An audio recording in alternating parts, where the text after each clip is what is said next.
Hi, I'm John Green. This is Crash Course World History, and today we're going to talk about a relationship. No, not you, college girl. We're going to talk about the relationship between a city, Venice, and an empire, the Ottomans, and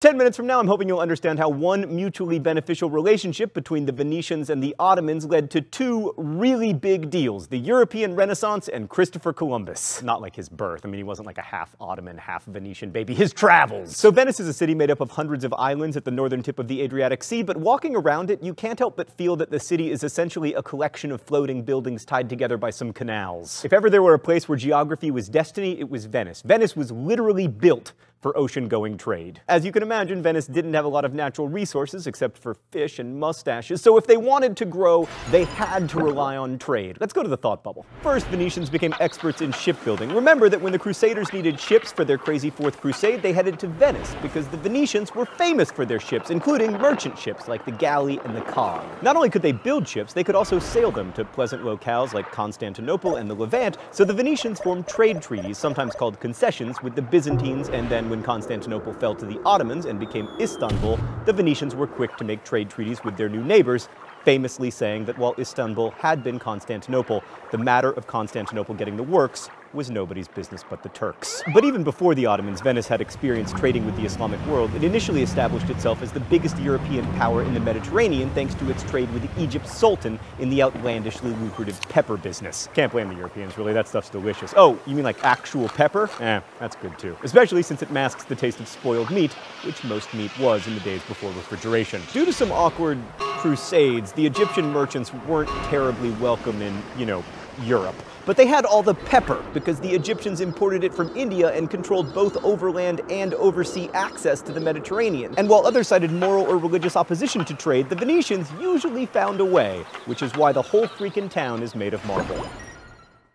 Thanks, Thought Bubble. To avoid the sticky situation of having to consort with the heathen Egyptians, the Venetians employed a handy story. This is the Piazza San Marco, the #1 destination in the entire world for people who like to be pooped on by pigeons. It's also home to this church, which includes some bronze horses you may remember that were looted from Constantinople. And it contains the body of St. Mark, author of the Gospel according to St. Mark, who had once been the bishop of Alexandria in Egypt. So naturally he died and was buried in Alexandria, but the Venetians claimed him as their own because apparently one time he visited Venice, and these two merchants hatched a very clever plan. They went to Alexandria on business, stole St. Mark's body, and then hid it in a shipment of pork, which the Muslims didn't check very carefully because, they were disgusted by it. You can actually see a version of this on the mosaics in the Basilica of St. Mark, complete with the Muslims shouting an Arabic version of like, "Ew, gross." And then forever after, the Venetians were like, listen, we have to trade with these guys. We use it as a secret way to ferry saint bodies out of Egypt. We don't want to become fantastically wealthy. It's just a necessary byproduct of our saint saving. So what did Venice import? Lots, but notable for us, they imported a lot of grain, because if you've ever been to Venice, then you might have noticed that it's basically made out of marble and therefore kind of difficult to farm. The Ottomans, on the other hand, had abundant grain even before they conquered Egypt and its oh-so-fertile Nile River in 1517. Also, while trade was certainly the linchpin of Venice's economic success, they had a diverse economy. They also produced things like textiles and glass. And in fact, Venice is still known for its glass, but they couldn't produce it without a special ash that they used to make the colors. And you'll never guess where that ash came from.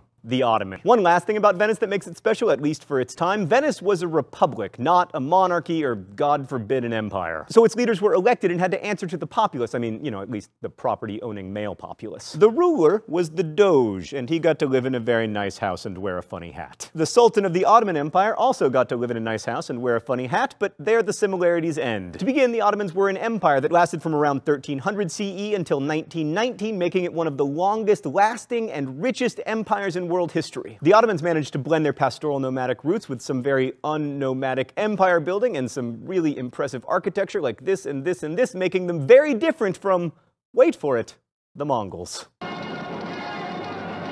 The empire, or at least the dynasty, was founded by Osman Bey, and Ottoman is a Latinization of Osmanli, which basically means like the House of Osmond. No, Stan, the house, Yes. Oh my gosh.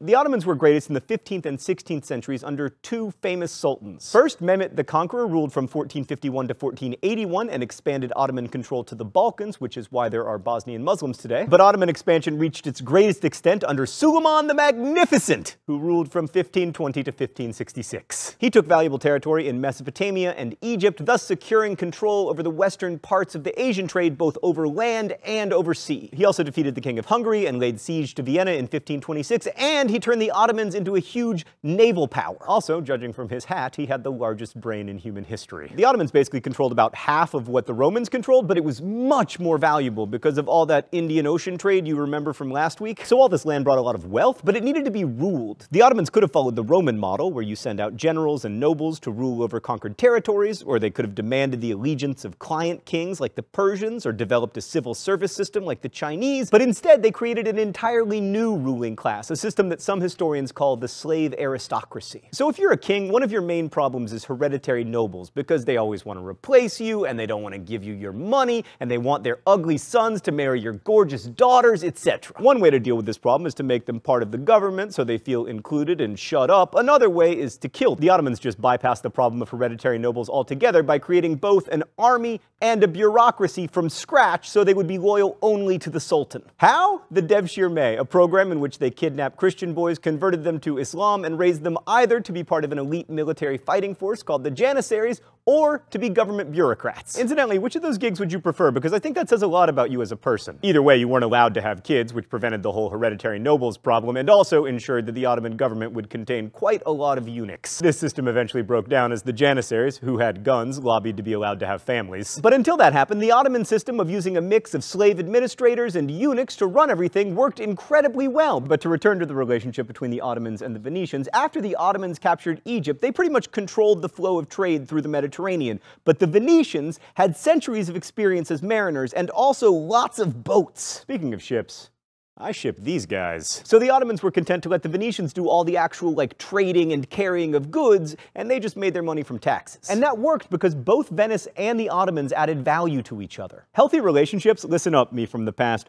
aren't about extracting value. They have to be mutually beneficial to work. And boy, was that a mutually beneficial relationship. For instance, Venice became super rich. And being super rich was a prerequisite for the European Renaissance because all that art and learning required money, which is why Venice was a leading city at the beginning of the European Renaissance before being eclipsed by Florence, Rome, and, I don't know, say Rotterdam. Also, this relationship established firm connections between Europe and the Islamic world, which allowed ideas to flow again, especially old Greek ideas that had been preserved and built upon by Muslims. I mean, I guess those connections had existed for a long time, but crusades aren't a great way to exchange ideas. But perhaps the most crucial result of the Venetian and Ottoman control of trade is that it forced other European powers to look for different paths to the riches of the East. And that fueled huge investments in exploration. The Portuguese sailed south and east around the southern tip of Africa, and the Spanish went west, believing that the Indies and China were much closer than they turned out to be.